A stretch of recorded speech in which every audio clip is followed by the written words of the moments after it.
Good evening. So tonight, or this week, we're talking about fundamentalism and modernism. So I've chosen the Scopes trial. The Scopes trial marked the most prominent public event in the fundamentalist modernist controversy. Up until that time, the fight between the two groups or factions occurred mostly in the halls of colleges or universities and in the writings of ministers and thinkers in the field. The Scopes trial, though, brought those arguments into the broader public domain. So then the ACLU, American Civil Liberties Union, and its push for a more secular society became what has seemingly remained as a fixture in American society since the Scopes trial. Fundamentalism, which was really traditional Christianity, became more marginalized in American culture as modernism and Christianity worked to carve out a bigger slot in the public and religious discussion space. So fundamentalist Christianity, from a secular point of view, became kind of those weird Bible believers, if you will, and modernist became the accepted version of Christian. Modernism became the accepted version of Christianity for the secular society in our country.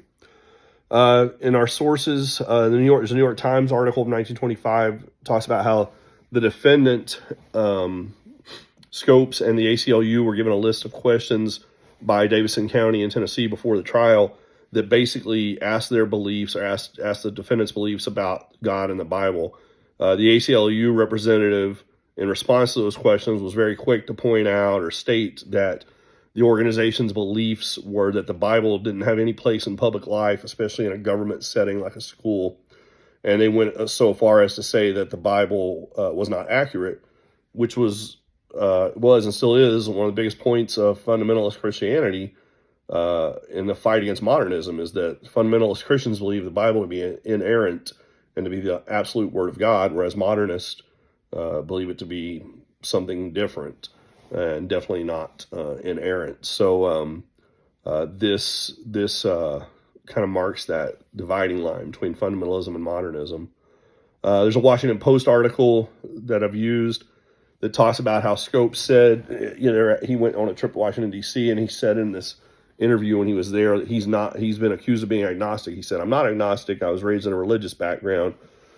He says, "I'm not attacking fundamentalist Christianity," but it kind of, when you read his thoughts on this or his answers to this interview for the Washington Post, it makes it seem more like the ACLU is the big group behind this, or they are, but rather than just kind of like a one-man show with Scopes. I mean, those Scopes did allow them to use him as their guinea pig, so he doesn't get off the hook very easily on that.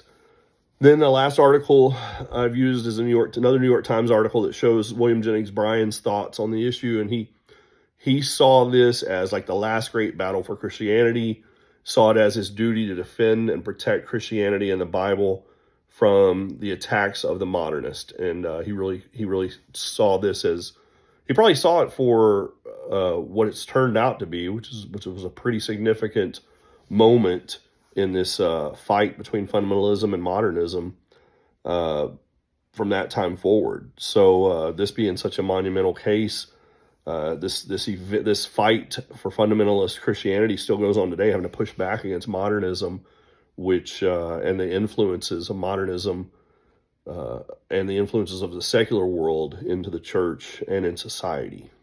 Thank you.